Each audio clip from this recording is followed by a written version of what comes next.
southeastern Michigan until 7 p.m.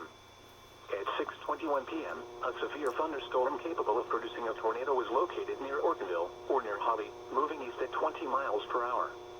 Hazard, tornado. Source, radar indicated rotation.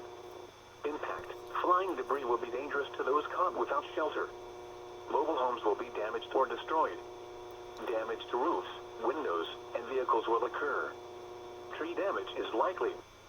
This dangerous storm will be near Ortonville around 6:30 p.m. Oxford around 6:55 p.m. Other locations impacted by this tornadic thunderstorm include Lakeville, Lake Orion, and Leonard. This includes I-75 near mile marker 96.